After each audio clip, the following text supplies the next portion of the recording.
Hello, my name is Lauren Frederick, an aspiring professor of anatomy and health sciences. I'm excited to walk you through this presentation on collaborative strategies in higher education instruction.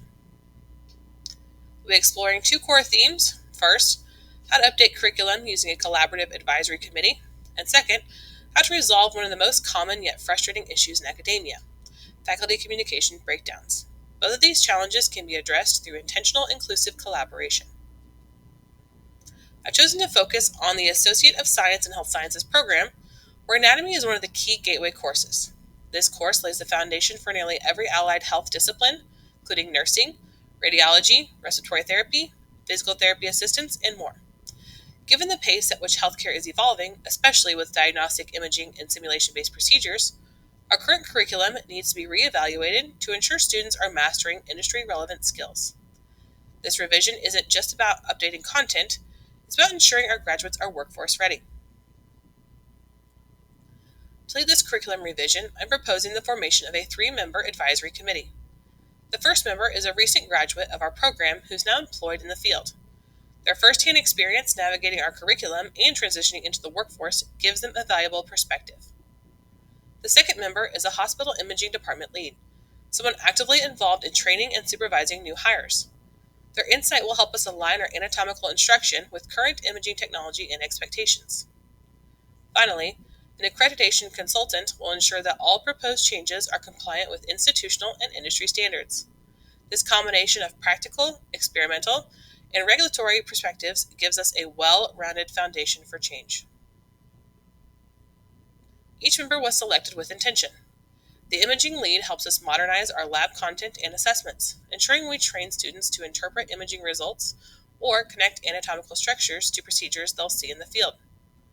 The graduate can validate what worked in their coursework and what they had to learn later on the job, allowing us to close those gaps for future students. And the consultant ensures that our revisions don't accidentally deviate from required benchmarks or program goals. Their guidance helps us implement sustainable changes that maintain our program's credibility.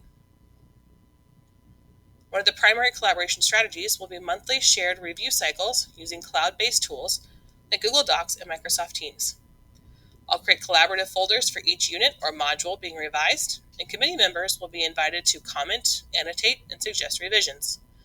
This asynchronous model respects everyone's time while ensuring thoughtful, detailed input.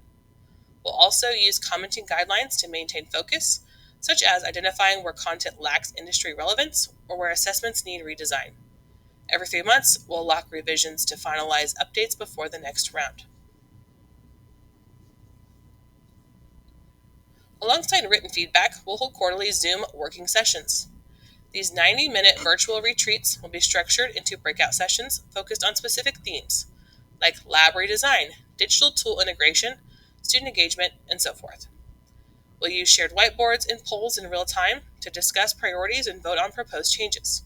These sessions allow us to clarify misunderstandings, brainstorm together, and maintain momentum. I'll follow up with a summary document after each session to track what decisions were made and outline next steps. This process should yield several measurable improvements.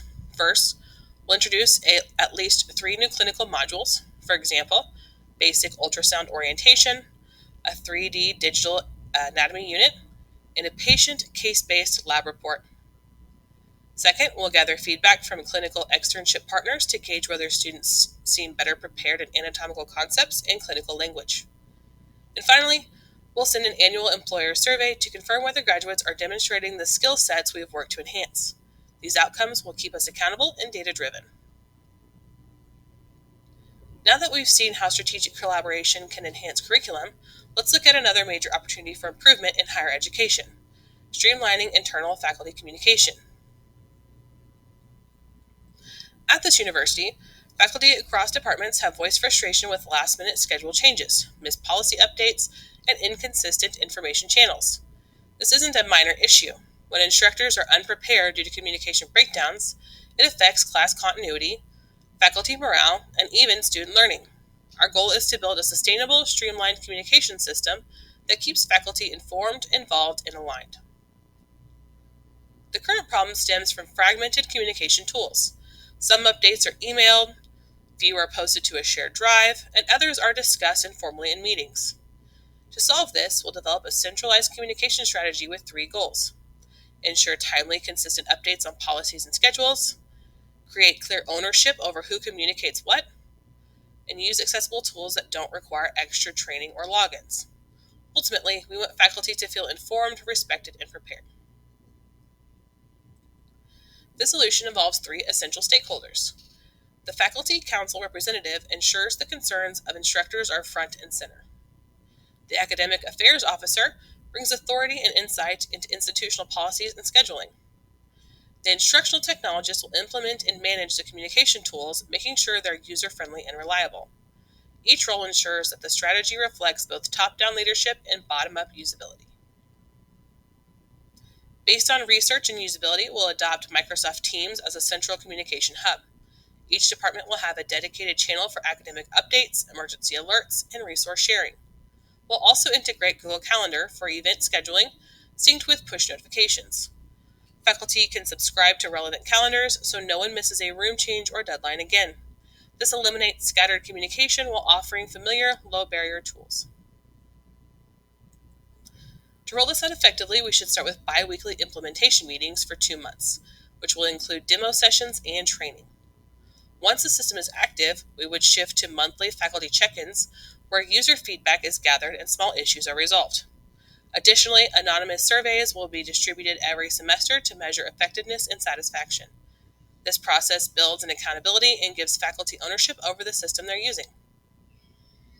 By the end of the semester, we expect several key results: at least 90% faculty engagement in the communication system, a reported increase in preparedness for meetings, classes, and campus events, and a faculty satisfaction score of 80% or higher on our communication improvement survey.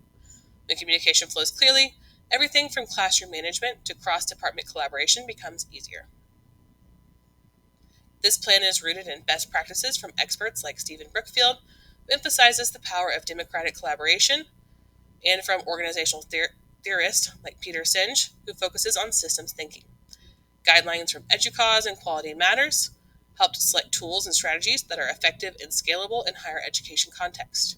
Thank you for joining me. Let's keep collaborating to improve our institutions, one conversation at a time.